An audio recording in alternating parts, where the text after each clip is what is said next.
Sausage crocodile, anyone? Or maybe the smell of a fresh beignet will entice you to take a trip out to Louisiana, where you won't ask what's for dinner.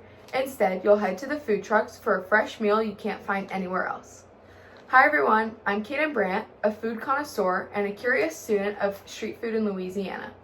I have recently conducted research, gathering information from many reliable sources on the street food variabilities in Louisiana. To ensure I captured the most reliable information, I have read from a variety of sources. First, a news article from LA Times Best Joan Kramer, to articles by Kate Urban, a credible author who conducted extensive research on the social and cultural influences of street food vending in New Orleans. Most recently, reading from Rena Uhrenfrecht, another credible author who has an expertise in street vending policies.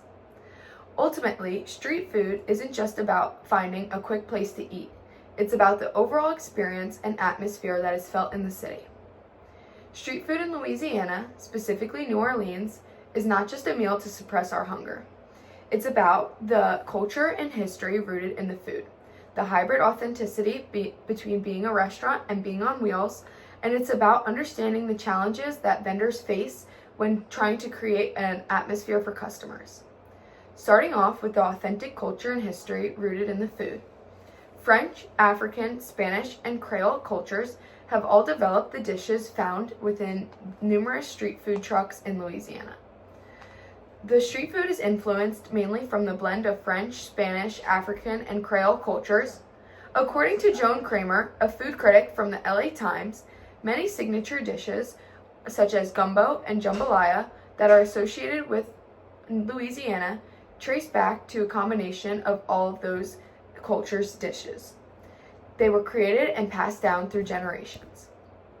Kramer even acknowledges that the beignet, a well-known powdered sugar pastry, was brought over from French settlers.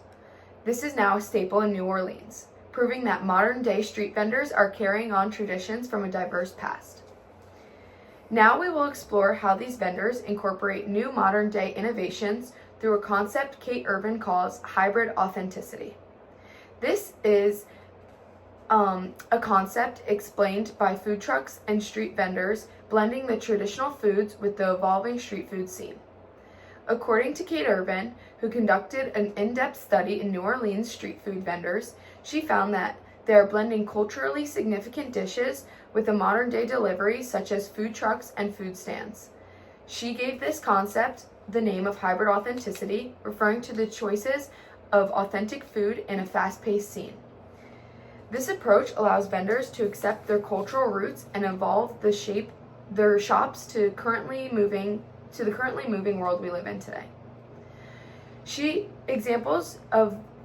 Urban presents examples of the way that these vendors present themselves as not solely a seller, but also an ambassador of blending the cultures.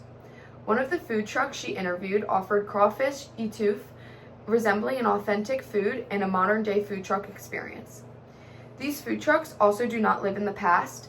They use social media to market their brands, blending the food from the past with the technology of today. As exciting and unique as learning about the combination of old meets new is, there are many limitations to preventing even more creativity. Let's take a look at the policies and regulations placed upon these vendors. Street vendors face outdated and unnecessary policies limiting the vibrancy and experience offered to customers. Many vendors face policies that were not designed for the innovations of food trucks. This prohibits their ability to grow.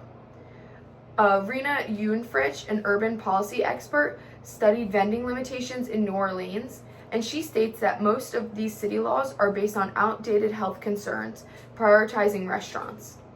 These location laws limited hours and expensive permits make it difficult for vendors to operate legally. Uhrenfrecht explains that these policies not only impact business owners, but also impact the community because they take away these authentic options and the creativity in the street food scene, limiting the vibrant experience for locals and tourists. As we've gone over, street food in Louisiana plays a critical role in keeping the culture alive and providing a special experience for the entire community. We've explored the unique blend of cultures that create the food scene and we've investigated the concepts of hybrid authenticity. We've also acknowledged the laws that are prohibiting vendors to fully create their shop to its full potential. Street food is much more than a quick bite to eat, especially in Louisiana. It's about the experience created by the vendors and the traditional foods of many cultures being blended into a fast-paced shop. Street food isn't just an easy way out of cooking at home.